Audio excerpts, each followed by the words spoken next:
Rashida Tlaib with the misspelled last name, right? Yeah. Yeah, what happened there? I got married at 21 years old. Man in Betrol el Foca, and his name, they were from the Eladar Talib. Okay. And when we went to go translate Uh-huh. the documents so we can get him a travel Yeah. document, the Israeli government translated it in Hebrew, so it's Mm. Tlaib or something like that. But it's no, it's supposed to be T-A. Well, right in like really small and between the T and the A. Well, it's funny because I wanted to really change it because I knew people would have a hard time Right. pronouncing it, but I was like, "I can't wait 6 months, we gotta get back. I gotta get Gotta back get into some." moving. Yeah. And is this true that you're the eldest of 14? Yeah, mashallah, I have 7 younger brothers, 6 younger sisters. I love Wow. telling people there's a Rashida, and a Rashida in my Oh my family. gosh. Yeah. So whenever your name said, maybe like three people are like, huh? Are you calling my name? But we call that in Arabic Samud, right? Like Yeah. mashallah, it's like baraka or something, you know? Well, I jokingly tell Yeah, people back home, like, we're a voting bloc, we can probably sway, um we can sway probably school board elections with yeah, my family now, mashallah. Yeah, but Palestinians, we have a lot of babies, a lot of right. families. We love our big families. I mean, we need more of that for sure. They're really trying to, erase us. So this is our um steadfast perseverance Yes. is through That's right. having kids. I mean, we've had that conversational as like, the new generation is like not motivated to have kids because of all this, but that we tell them like, no, this is how we continue our people. But yeah, let's get into the questions. I actually I grew up for like 6 years. I lived in Detroit Oh, and you did? Farmington Hills. Yeah. Oh, So interesting. Yeah. my mom was giving or waiting for her papers. She just escaped a war in Lebanon, Mhm. met my dad here in Florida, and then they got married in Lebanon and then came back. Mm. So she was waiting in Windsor, and I just couldn't wait, and I came out early, right? And I became Canadian and American, but Mhm. my dad was in Detroit. So, long story short, I hadn't been back in 25 years, and I just recently was at ArabCon, Yeah. and I met Mahmoud Khalil there, Yeah. and he said something to me that was really special. He said, Palestinians don't need sympathy, they need action. Can you expand on that sentiment? I mean, I'm living it right now. There are so many of my colleagues will tweet out concern about the forced starvation, or they'll express concern about, the bombing of a tent community with refugees, or a number of, ways that they're doing this through these, soft letters and so forth. But at the end, their vote is still to support genocide. Hmm. And so many of us, of course, we want people to see us as human beings and see the Palestinian people as human beings and worthy of human rights. But we need action. We actually need the vote, to withhold the weapons, the funding, to continue to allow, again, the mass ethnic cleansing of Yeah. a whole people. So, does it feel lonely in Congress? Absolutely. Don't get me emotional right now. Oh, no, not from the beginning. It feels, yeah. I know, but my friend Russia always reminded me that when because if you ever seen some of my speeches, there's like nobody behind us, Yeah. sometimes. But even in moments where I'm doing things and there are people there, I still feel alone, because I'm the only one speaking out against an Yeah. amendment that I know would enable more of the same status quo that Yeah. just literally makes Palestinians disposable and Right. disallows the mass killings. But absolutely it does. But she reminds me, just imagine there's all these people outside of Congress that are behind what you're saying. And I saw that. I saw that the last 2 years is people that don't share my faith or ethnicity are saying, "In the genocide, free Palestine." Yeah. It must feel tough to feel a little betrayal, even with the people that might like say something to you in private and then do something Because you're a different. human being, you're Yeah. watching this happen, and the racist tropes are mean. They're hard. And it enables the killings to continue. I heard a colleague, basically blame children, Hmm. uh, just babies, for what happened on October 7th. Again, this mass, Dehumanization. Yeah. dehumanization and these racist tropes to, Yeah. again, say a little baby, let them starve, let them die, bomb them. I will never forget the image of a doctor who, is from California, and he went to did a mission work in Gaza early on, and he does plastic surgery, but for burn victims. And he said, "I didn't know what to do." He said, "Congresswoman Tlaib, the 6-year-old body came in and had white phosphorus. Remember when they were dumping the Yeah. white phosphorus? I mean, I'm Lebanese, so we know. Oh, yeah. Yeah. And he said just the oxygen, the air was burning this child's flesh to bone, and I never was trained. Right. Like, what do I How do do? you Yeah. take care of that? And, again, I saw the horror in his eyes. Yeah. So on again a similar theme, but looking a little bit more positive, when we are feeling as like demoralized, as politicians, as activists, as anybody who's trying to make a difference, what do you say to the people that feel that way? I mean, the demoralization that happens, I mean, we're human beings. Yeah. The ones with titles like me or people, platforms like yours. The one thing I want to have everyone understand that there is light in this moment of darkness is that the majority of Americans are with us. Hmm. That I can tell you people that, again, have reached out to me that are from Arkansas, Yeah. North Carolina. Right. I remember this woman's like, "Hey, I support you," and what is happening is absolutely wrong. It's interesting because I jokingly now tell people when I used to go door to door, I tell they're like, "Where are you from?" And I'm like, "I'm From. Palestinian," Yeah. and they're like, "Oh, my doctor's from Pakistan," Yeah. and but now I say I'm Palestinian. They're like, Well, "Oh, understandable. how Yeah. are you? Yeah. How's your family?" And so there is the least acknowledgement, and Yeah. no matter how much they try to erase the existence of Palestine. I mean, I have literally a resident tell me that Palestine doesn't exist. Or that you don't understand the A history. That resident. one's my favorite. Yeah. Yeah, well, it's a resident that is obviously very much not aligned with human rights Right. and international laws. But how do you say that a granddaughter of Palestinians that We Palestine don't doesn't exist. exist? Yeah. Yeah. Yeah. Well, we are making it very clear that we do exist, you exist, and you're not going away anytime No, I soon. said So, that. I said yeah. that last night in Yeah. this crowd. Like, we're not going anywhere. We're Yeah. actually just getting started. If anything, it has moved our people to urgency. Yeah. Like, no more crumbs. No more Yeah.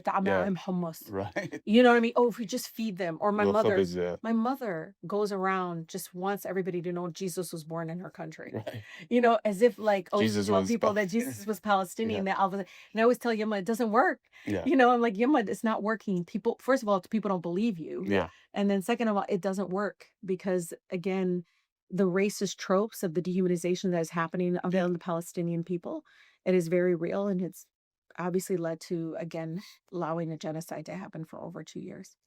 Uh, we don't, on the pro-Palestinian side, the word ceasefire has lost all of its meaning. Mm. But um, so the question is, there's a general mistrust amongst the pro-Palestinian side about the ceasefire.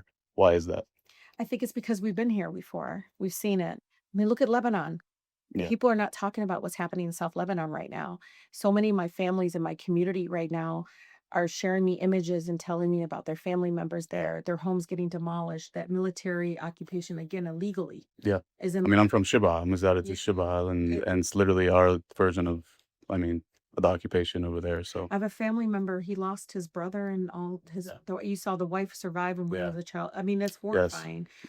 they're killing Americans, and America isn't doing Yeah. anything about And it. so for me, though, a colleague actually said, "What do you think the peace plan, Rashida?"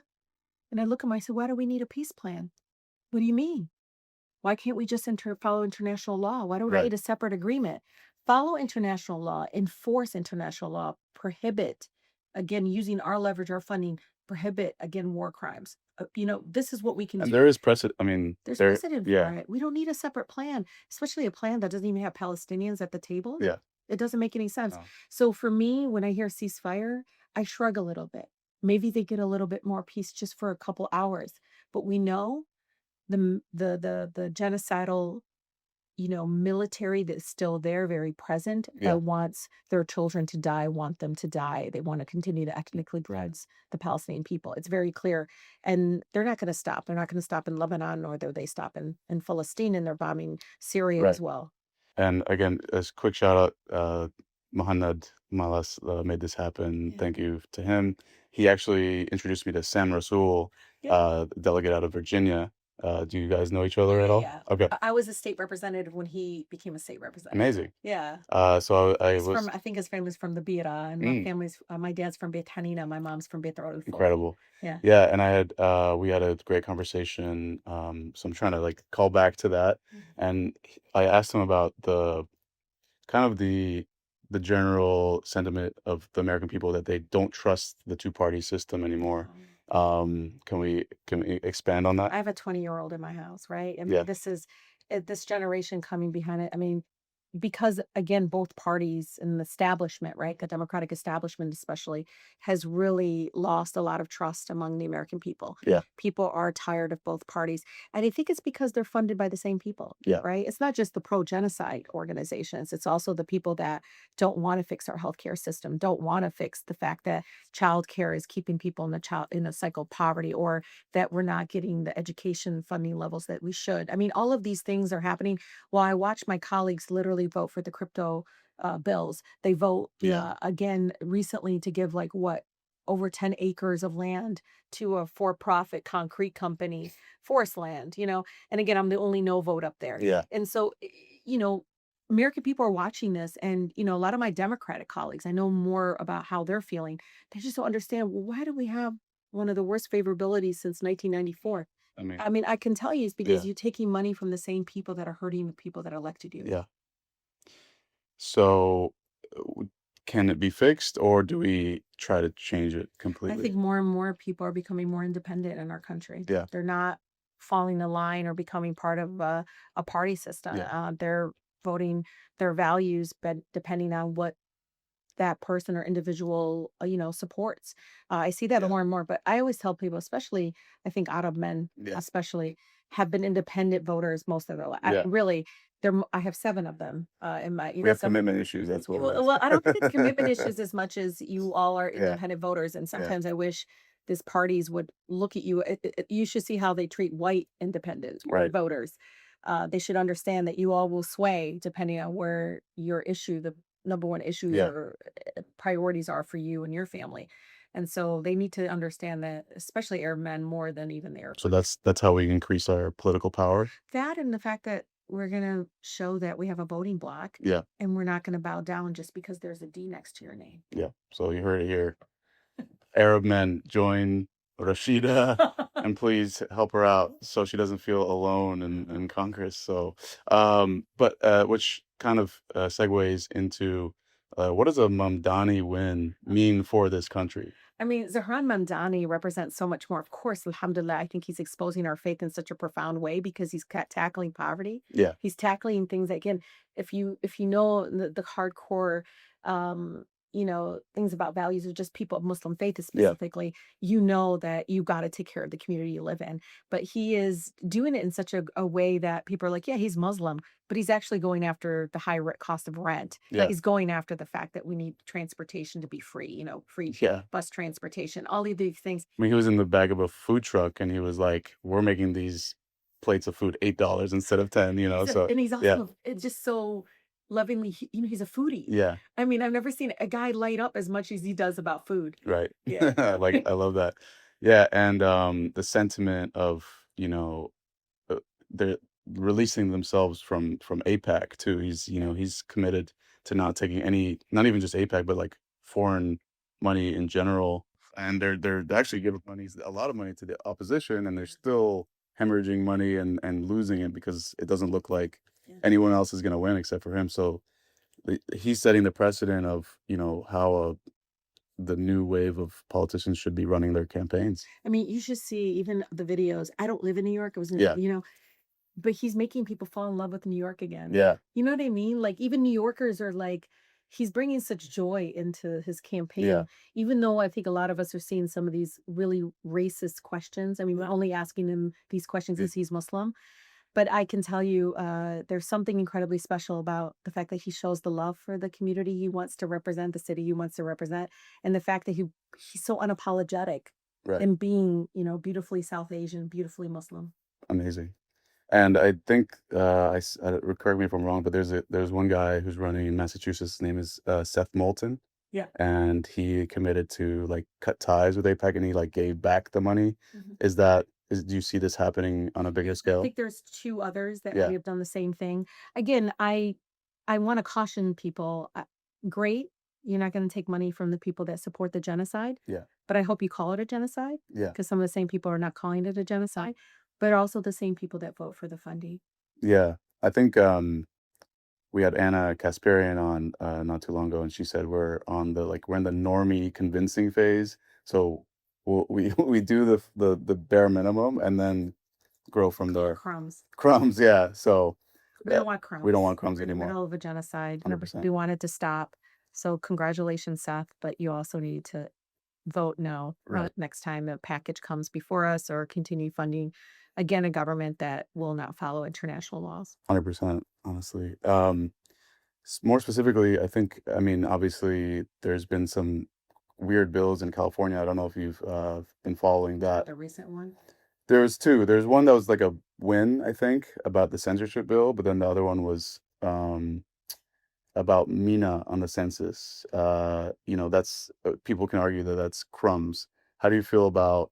No, it's a Um, step. it's a step. So Because it's acknowledging yeah. because right now, as somebody that worked at nonprofit organizations and, around fighting for health, a number of issues impacting Arab Americans. For instance, we found out from looking into studies showing that many Lebanese women, Mhm. Lebanese American women, were getting high rates of breast cancer. Mm. And So what does MENA on the census federally and statewide mean for our people? yeah, so I'm leading that fight for MENA Yeah. on the federal level, and it is very clear that right now we as Arab Americans are invisible to our Mhm. federal government, and that's incredibly dangerous. We're not getting our fair share of resources for healthcare, even education, Right. resources. Right now, we even the studies that we want to do around showing, school to pipeline. Mhm. ACLU couldn't pull information about some of the new immigrants here because, again, we're listed as white. Yeah. We're pretty much being, on paper invisible, even though Yeah. we're obviously right here and we exist as, Middle Eastern North Africans. Yeah. I helped a little bit with pushing the bill in AB 91 here in California, and alhamdulillah, it passed. So Yeah, that's not crimes. yeah. That's like, oh my God, now, we exist. So, Yeah. a lot of people don't understand collecting that information data can show like, oh, we see that maybe the issue around special education needs Right. already increased, or we need to see that maybe diabetes is increasing among Arab American women Mhm. over the age of 60. Whatever it is, it's for us to make sure that, again, we're not invisible because Yeah. we're not white. Yeah. I 100%. asked the head of the US Census in the committee, "Do I look white to you?" He was shocked when I asked him the Yeah. question. I don't wanna click other, I want a category. And that's by 2030, is it? Yeah, it's coming up. Yeah. So right now, most of the implementation should be coming into effect now, and it will be all federal agencies, not just the census. Yeah. So just so you know, it's not just the census. We want this on Everything. applications and So so if I go back and take my SAT again, I can put MENA I instead don't of know what? about the SAT because Yeah. that's a private company that Oh, does it. okay. But yeah, but the federal Yeah. government, So school is a whole nother thing. yeah, Yeah. yeah. Well, testing is, don't get me started. Yeah. For-profit testing industry in our country Yeah. is pretty Pretty rough. lucrative. Yeah, and like lucrative for sure. And we can end on this one, but I think everyone wants to know, this is like the burning question. Is Dearborn under Sharia law? No, we say it's under shawarma law. It's That's a good literally one. yeah. But Mayor Yeah. Abdullah Hamoud and the incredible Arab American community there, I want you to know is I didn't grow up in Dearborn. A lot of Yeah. people assume I did. But it is one of the communities that I gotta tell you Yeah. is so family centered in that they are incredibly I don't know how to explain it, like so unapologetically Arab and out there that Yeah. are also American. Like you should see football season. I can't calm them down. Like I don't know. I think people need to come and see. If you think Texas high school football is bad, Okay. you got to come check out Dearborn High I School I mean, yeah, football. there when I was up there, that was the whole the Lions were The playing, rival the between rival. but no, football season in Dearborn is nothing. It's the most American thing you've ever seen in your life. But again, That's how we're gonna change people's minds is through Arab football. I actually have two friends of mine in the entertainment business making movies about Arab American football. So, oh yeah, tell them to yeah, come to Dearborn. uh, yeah. Hopefully, we can like book the stadium or something. I'll let you know. But yeah. I mean, is there anything else we need to know about Michigan, the U.S., anything that we? No, Yeah, just, Michigan is more and more and more anti-war. yeah, You can talk to a farmer up in the UP, the Upper Peninsula. You can talk to folks in different counties outside of my community. More and more people are very much wanting us to end the war machine, right? yeah. They I got to tell you, everywhere I go, when they see me being out there against the genocide, they also know I'm out there against, again, increasing the Pentagon budget that continues to be imploded without any audits. Well, we still don't have the resources we need here at home. Okay, well, Yeah. Rashida, Tlaib, thank you so much for your Thank you. time. We'll hit you up when we're back. Yeah. Thank you so You gotta much. gotta come to Dearborn for the I went to coffee. Dearborn Meat Market. Have you Oh, been there yeah, of before? course. Yeah, Apparently, somebody told me something about their grill. It's so they funny. just grill it right there in front of And you. Yeah, yeah, yeah, yeah. I mean, I grew up yeah, in the taquerias in yeah. Southwest Detroit, and they'll like do everything right there. Incredible. Or in the original Southwest Detroit, a lot of my black families will be out there in the corner. They'll grill. Yeah. I mean, it's delicious. If you're a foodie, you can come to Oh, my district. I can take you all over. And but I yeah, will take you up on that. the coffee scene in Dearborn is pretty hyped. Man, I gotta Like your book like a bean week coffee. there for sure. Yeah, yeah. All right, thank you so much.